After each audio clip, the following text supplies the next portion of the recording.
పశ్చిమాసియాలో యుద్ధ తీవ్రత రోజురోజుకు రెట్టింపవుతోంది, కానీ ఏమాత్రం తగ్గడం లేదు. ఇజ్రాయెల్, అమెరికా భీకర దాడులకు వ్యూహాత్మకంగా ప్రతి దాడులు చేస్తోంది ఇరాన్. తాజాగా అగ్రరాజ్యానికి బిగ్ షాక్ ఇచ్చింది. డిగో గార్సియా దీవిలోని అమెరికా సైనిక స్థావరాలపై దాడులు చేయటం ప్రపంచాన్ని షాక్కి గురిచేసింది. దాడులు ప్రతి దాడులతో పశ్చిమాసియా దద్దరిల్లుతోంది. హిందూ మహాసముద్రంలో మారుమూలన ఉన్న డిగో గార్సియా దీవిలోని అమెరికా సైనిక స్థావరాలపై ఇరాన్ అనూహ్యంగా దాడులకు దిగింది. వాటిపైకి 2 క్షిపణులను ప్రయోగించి అగ్రరాజ్యానికి ఒక్కసారిగా షాక్ ఇచ్చింది. ఒక క్షిపణి మార్గమధ్యంలోనే కుప్పకూలగా మరోదాన్ని SM-3 ఇంటర్సెప్టార్తో అడ్డుకున్నట్టు అమెరికా పేర్కొంది.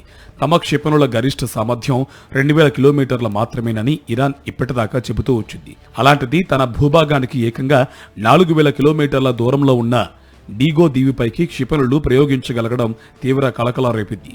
యుఎస్ బాంబర్ యుద్ధ విమానాలు ఆ దీవిని వాడుకునేందుకు బ్రిటన్ అంగీకరించిన మర్నాడే దానిపై ఇరాన్ దాడికి ప్రయత్నించింది. మరోవైపు ఇరాన్లోని ప్రధాన అణుశుద్ధి కేంద్రమైన నంతాజ్పై ఇజ్రాయిల్ మరోసారి భారీగా క్షిపణి బాంబుల వర్షం కురిపించింది. అక్కడి నిర్మాణాలను భారీగా నష్టపరిచినట్టు ప్రకటించింది. అటు ఇజ్రాయిల్ శర పరంపరగా చేసిన దాడులతో టెహరాన్ అల్లాడిపోయింది. నగరంలో పలు ప్రాంతాల్లో భారీగా మంటలు, పొగ కనిపించాయి. దేశవ్యాప్తంగా పలు ఇతర నగరాలపైన భారీ స్థాయిలో దాడులు కొనసాగాయి. అటు ఇరాన్ కూడా ఇజ్రాయిల్లోని మౌలిక సదుపాయాలు, చమురు వ్యవస్థలే లక్ష్యంగా వందలాదిగా క్షిపణులు, డ్రోన్లు ప్రయోగించింది.